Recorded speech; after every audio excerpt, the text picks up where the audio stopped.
Hello everyone, how's it going? In this video we're going to take a look at the starting areas. Now, unlike the ideal starting locations that I talked about in that series, we want to look at kind of a more balanced starting area, or kind of what you would want to include in a starting area. So starting off, we have red starting area here. We can see that they can either run down and over to get to the low conflict neutral area, or they can run up and over to get to the high conflict neutral area. And we also have kind of this area over here, which is, assuming you don't have dimension door or anything like that, a very kind of low-key, their personal exploration area. So if I walled that off and then I just deleted away an entrance for it, now we have kind of a not quite a neutral area because it's technically red starting area, but something where you can play some higher end items such as a Dragon Utopia or something like that. So to make it simple, every single town is going to require wood and ore. And if you look at most maps, at least the out-of-the-box maps, you see a whole lot of wood and ore right in the starting area, very close to the castle. They can typically be captured within the first 2 or 3 days. So that's a given. And then from there, it's really your choice as to how many other resource generation objects you want to include. So for example, maybe you want to include like an alchemist lab up in here. How about instead of a full-blown gold mine, you do a leprechaun and a windmill. I believe the windmills are, yeah, they're over here. And then for resource generation, got alchemy. A lot of towns require crystals, so how about a crystal cavern? And then, sure, why not? We'll do an obelisk and a trading post. So resources aplenty in this starting area. Kind of gives us a pretty good idea for where, how we want them to spread out, and it covers a lot of their territory. But notice how I haven't encouraged them to really leave this screen yet. I haven't encouraged them to move out here or out here, unless if you include just basic curiosity. But overall, you can turtle up in here and have resources aplenty. Creature dwellings, how about I give you level 6 over here, and you should be close to seeing the entrance. Maybe if I move monster 7 down there. Now you can see there's your exit over there. And then how about I include a level 4 up in this area, so by the time you get it, you can see this monster 7, and now you can get to your conflict area. Having the level 6 tucked away in this corner means that if you get it early enough, it's probably going to be yours for most of the game, because it's so far away from blue, and it's in, and your castle is in between the two, that blue would probably not prioritize this unless if they swung around and then came in and then attacked your castle. But I feel like this gives you a considerable advantage, whereas this is probably going to be constantly swapping between player 1 and player 2, just simply because of how close it is to the neutral area.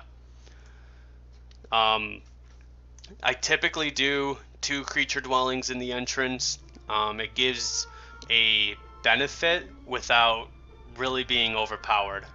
If I really want overpowered generation to take place, I will take the pieces of the Statue of Legion and spread them over the map.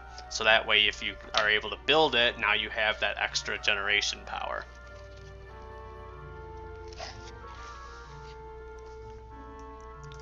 Okay. So we have creature and resource generation.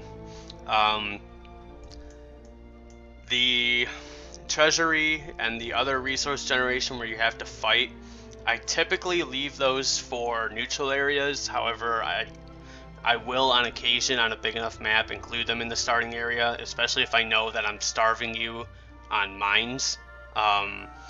It's an interesting decision that we have to make is, do we want constant, consistent resource generation, or do we want it so that you have to fight for all of your resources?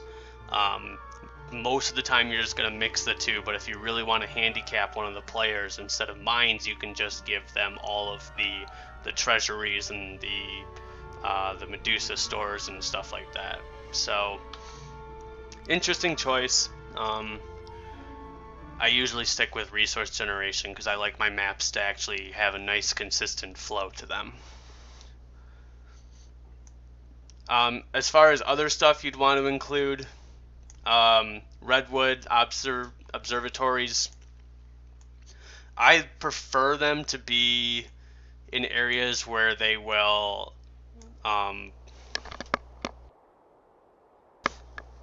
where they'll encourage the player to look beyond by revealing what's out there.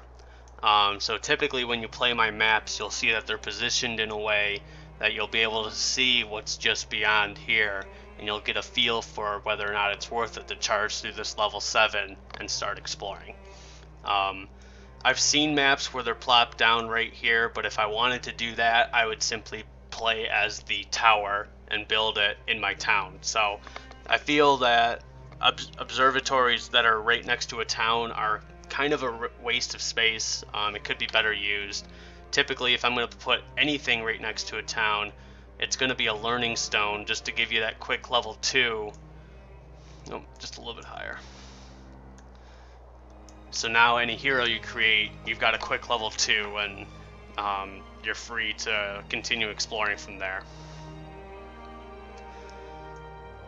We need stat boosting. I don't know what town this person is going to play, so typically when I leave it up to a random beginning, I will choose 1 might stat and 1 magic stat for the player to boost their heroes with. You could, if you wanted hired guards, give them a choice between the arena and the School of Magic, if you would rather leave it entirely up to chance. However, giving them that choice makes things a little bit easier. I'd rather just keep things neutral and say, okay, you're getting +1 defense if you start in this location. So I'll remove these. What else? For a starting area,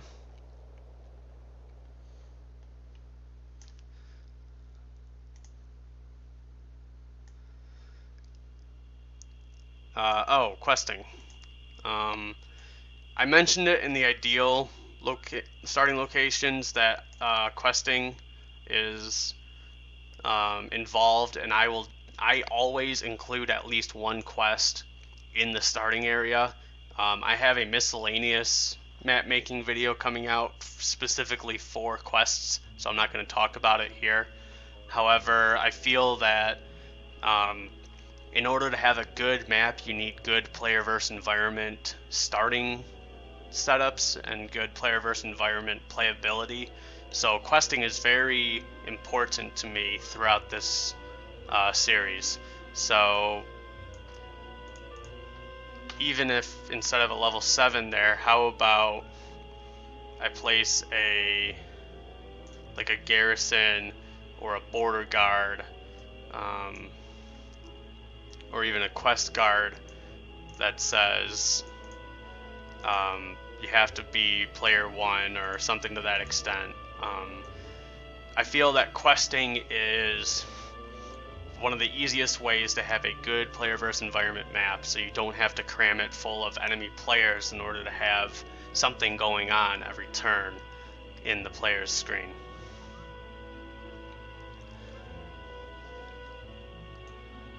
So just to summarize, you have a choice with your resource generation, whether you're going to go with something weak like a mystical garden and a windmill, or the dwarven treasury, something like that, versus traditional mines. However, I would always include the wooden ore pit just so that players can actually start building up their towns. Stat boosting, creature dwellings, I typically do 2 per starting area. However, you're free to use as many as you want. I found that the space is better used if we fill it up with resources and artifacts and all the little miscellaneous objects that are laying around. So if I were to actually fill this up, I'd have a whole bunch of brush in here. I'd have it all roaded up, and then I might leave around some artifacts, and then maybe some guarded artifacts, and then plenty of treasure chests. You definitely want to encourage lots of fighting, and you definitely want to encourage exploration. You want to give them a reason to keep running, so you should always have something on the screen that keeps them running in that direction, or maybe piques their curiosity as you run up here. Well, do I run up this area or do I run out to this area? So you should definitely consider the placement of your objects so that you can get their castle built up, you can get them out into the conflict areas, and you can get the players interacting with each other and fighting over the different landmarks on your map. So that concludes the starting area video. If you enjoyed this video, please like, comment, or subscribe, and I will see you in the next video.